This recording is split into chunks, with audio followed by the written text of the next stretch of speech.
Imagine possessing the wealth of a king, the safety of an impenetrable fortress, and then waking up one morning and deciding to throw every last copper piece away in 48 hours. Just completely self-sabotaging. Right, just to feel alive. Why do adventurers actively destroy their own success? Welcome to today's deep dive, where we are looking directly at your notes, the frantic scribbles, and honestly chaotic decisions from Session 9. It is quite the read. It really is. We're transforming those notes into an audio memory log.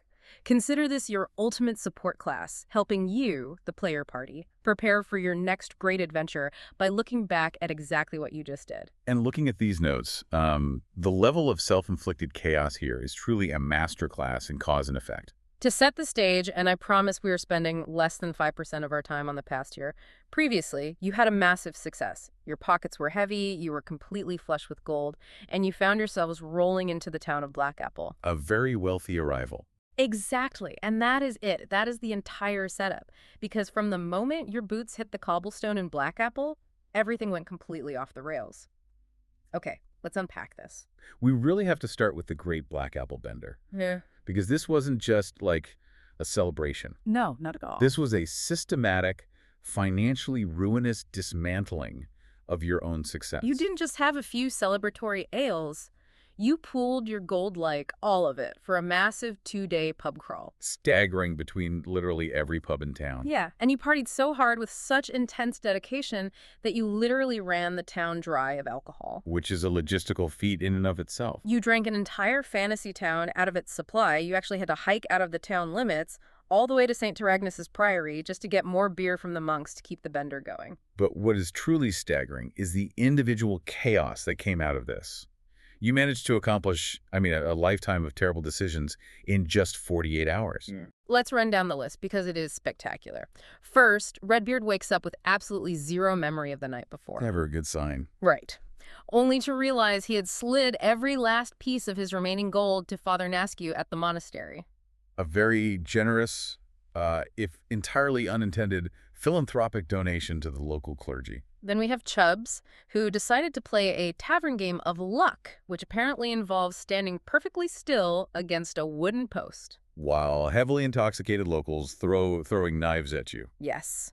Thankfully, miraculously, they all missed. A statistical anomaly that Chubb should be very, very grateful for. Meanwhile, Barrow Anviltoe gets swept up in a massive tavern brawl. He punches a potential hire named Kadad right in the face and gets himself permanently banned from the Jolly Fox Inn. Just burning bridges left and right. And Murthan falls for what might be the funniest financial scam in history. Oh, the balloon caravan. Yeah, he casually hands over 5% of his hard-earned treasure to some random patron in the bar who promised massive returns from a balloon caravan. The balloon caravan scheme is brilliant because it preys perfectly on the inflated confidence of a newly wealthy adventurer. Oh, for sure. It's the fantasy equivalent of, a shady tech startup. But the absolute peak of this bender, like the crown jewel, belongs to Creme Brulee.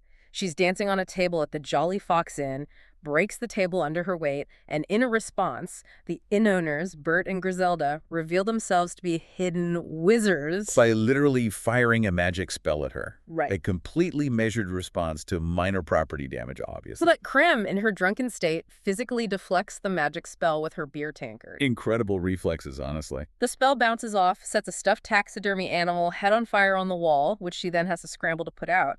And then, riding the high of this magical bar fight, she gives away all her silver and her dog, Romeo, to a local family. The dog, too. Yeah. It's just wild. I look at the sequence of events, and it reminds me of a collegiate spring break, but with magical, permanent consequences. But I have to ask you, is this kind of extreme carousing just blowing off steam? Or is it a psychological self-sabotage because adventurers secretly hate being rich and comfortable? What's fascinating here is how it functions as both. Yes, it's terrible financial management. That's the worst. But there's this concept of wealth fatigue. When you are rich, you have options. You can retire, buy a tavern, be safe. But safety doesn't generate adrenaline. It's boring. Exactly. By purposefully emptying your own pockets, by drinking, giving, and scamming away every last coin, you effectively reset the stakes. You stripped away your own safety net to force yourselves right back into the life-or-death gig economy of monster hunting. Because you drank away every last coin, you desperately needed a new source of income. But before you could even stumble out the door to find work, a massive storm hit. A bottleneck in the narrative. Yeah, it locked you inside the taverns long enough to pick up some crucial, terrifying intel. The whispers in the rain were incredibly dark. This is where you actually have to sit still and listen to the world around you.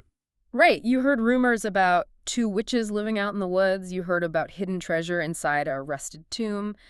But the most pressing rumor was about gerblins.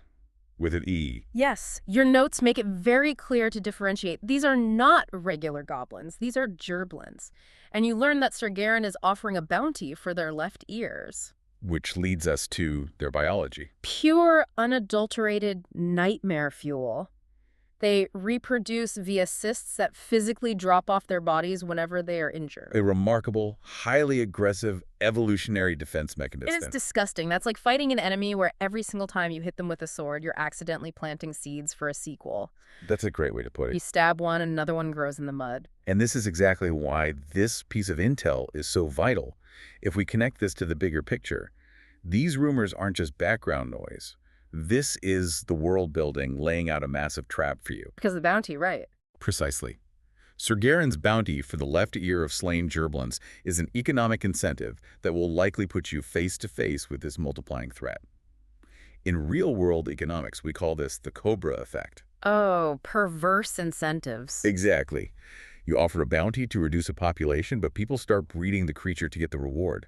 Sir Garen is accidentally creating an artificial market for gerblin hunting. So by harvesting those left ears, you're going to exponentially increase their numbers. It is a vicious, self-sustaining cycle. Hmm. And your party is now highly motivated to participate because, well, you have absolutely no money. Armed with these terrifying rumors, but absolutely zero cash to properly equip yourselves, your empty wallets drove you straight to the local merchants guild for a desperate hustle. You needed fast cash. Yeah, you met with Nigel at the guild. He tasked you with clearing a nest of giant mosquitoes, locally known as stingbats, from the Glowwood Grove.